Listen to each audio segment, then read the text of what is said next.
शहरी विकास मंत्रालय और उसके साथ रेल मंत्रालय जिस तरीके से आपको फिलहाल मेट्रो स्टेशन सन्नाटे में नजर आ रहे हैं, यानी सन्नाटा जल्द ही दूर होने वाला है। उसके अलावा अगर बात की जाए तो 21 तारीख भी महत्वपूर्ण है, क्योंकि 21 तारीख को यह कहा जा रहा है कि एयरलाइंस जो अभी ठीक से ऑपरेट नहीं कर पा रही थी, बबल एयरवेज की इजाजत थी और दूसरे देशों से आने जाने के लिए बहुत दिक्कत हो रही थी, तो यह कहा जा रहा है कि 21 तारीख को एयरलाइंस भी पूरी एफिशिएंसी से यानी 100% तरीके से यूज कर सकते हैं, एयरलाइंस एक्टिव हो सकते हैं। और यह भी कहा जा रहा है कि 21 तारीख से ही 100 लोगों के साथ राजनीतिक कार्यक्रम, धार्मिक कार्यक्रम, सामाजिक आयोजन भी हो सकते हैं, जिस पर अभी तक पूरी तरह से प्रतिबंध था। यानी 7 तारीख को मेट्रो खुलेगी और 21 तारीख तक हवाई यात्रा और उसके साथ सार्वजनिक कार्यक्रम भी 100 लोगों की नंबर के साथ खोले जा सकते हैं। हालांकि कुछ चीजें पुरानी है जो अनलॉक 3 में थी, जैसे जो कंटेनमेंट जोन है वो उसी तरह से बंद रहेंगे, हॉटस्पॉट की बात करें वो बंद रहेंगे, 65 साल से बड़ी आयु के और 10 साल से छोटे आयु के बच्चों को बाहर जाने की इजाजत नहीं है,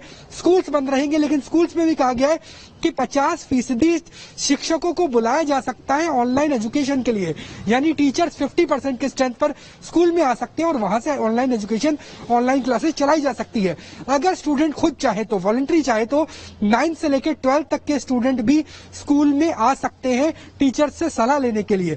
तो स्कूल्स को मोटे तौर पे बंद रखा गया है, लेकिन कुछ चीजें रियायतों के साथ इस बार अनलॉक 4 में अलग तरीके से नजर आएगी। उसमें जो सबसे बड़ा है वो एयरलाइंस है, मेट्रो है और सार्वजनिक कार्यक्रम है। जी नावेद, ये भी जानकारी निकल के आ रही है राहुल की राज्य अब अपनी तरफ से जो लॉकडाउन लगाने का फैसला था वो नहीं ले पाएंगे। हालांकि पहले भी गृह मंत्रालय से इजाजत लेनी पड़ती थी, लेकिन अब वो ये फैसला खुद नहीं ले सकते।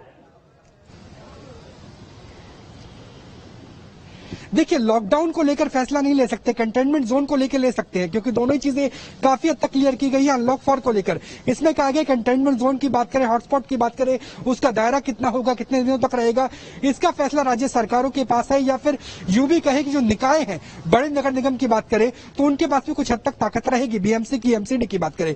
लेकिन पूरे के पूरे राज्य को लॉकडाउन में दोबारा से भेजने का फैसला अब राज्य अपनी सीमाओं में, अपनी शक्तियों के तहत नहीं ले सकते। ये भी अनलॉक 4 में साफ हो गया है। जी, शर्तों के साथ मेट्रो शुरू होगी 7 तारीख से, क्या शर्तों का खुलासा किया गया है? क्योंकि हमने एयरलाइन में देखा है कि किस तरीके से कुछ गाइडलाइन बनाई गई थी, इसमें क्या एहतियात बरतना होगा? क्योंकि एयरलाइन में सीटें फिक्स होती है, मेट्रो में वो दिक्कत बढ़ेगी यहां पर।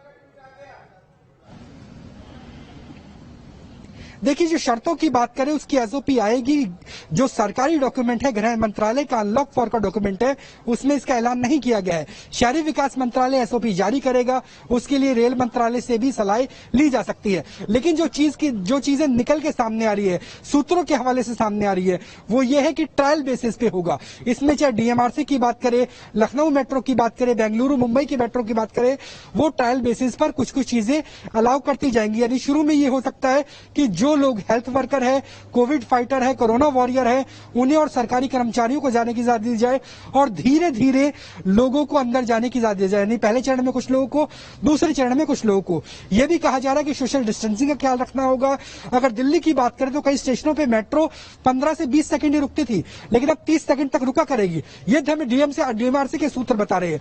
यह भी बताया जा रहा है कि जो ऑनलाइन टिकट है, टिकट की बिक्री नहीं होगी, आपको कार्ड लेना होगा और कार्ड के आधार पर, जो स्मार्ट कार्ड कहा जाता है, उसी के आधार पर यात्रा हो सकती है। दिल्ली मेट्रो की यह भी कोशिश है कि बहुत से स्टेशनों पर आप डेबिट कार्ड और क्रेडिट कार्ड से भी सीधा यात्रा कर सके।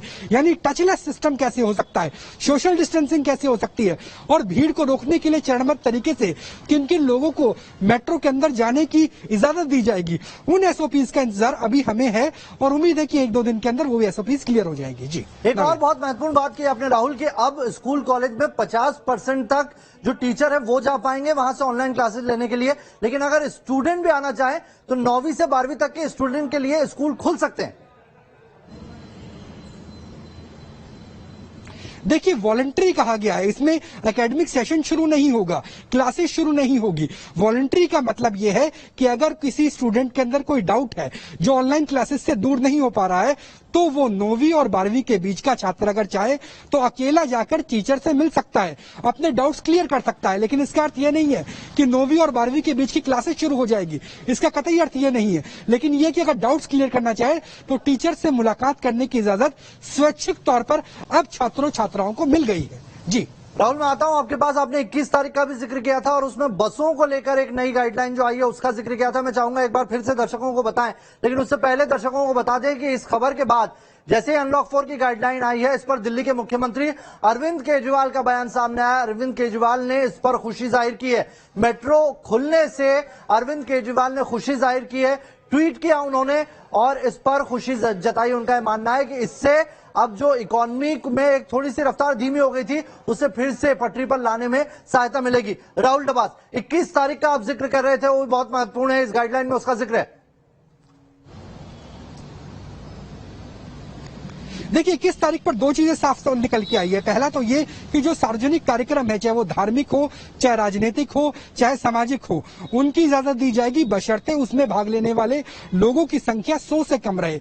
यानी अगर कोई राजनीतिक पार्टी एक छोटी सभा करना चाहती है तो 100 लोगों तक को इजाजत दी जा सकती है। अगर कोई धार्मिक कार्यक्रम है, क्योंकि इसके बाद अगर बात करें तो जिस तरीके से दुर्गा पूजा आ रही है, उसके अलावा दिवाली आ रही है, दशहरा आ रहा है, तो उनके लिए भी 100 लोगों की रहने की इजाजत एक जगह पर दी जा सकती है, बशर्ते उससे ज्यादा ना हो और उसमें भी सोशल डिस्टेंसिंग का पालन करना होगा। दूसरी अगर एयरलाइंस की बात करें तो अभी तक से सिर्फ बैलून सर्विस था, एयर बबल था। एयर बबल का अर्थ है कि भारत से जितने पैसेंजर अमेरिका जा रहे हैं, अमेरिका से भारत आ सकते हैं। उसके अलावा जो भारत अपने नागरिकों को वापस लाने के लिए ऑपरेशन चला रहा है वो चल रहा था।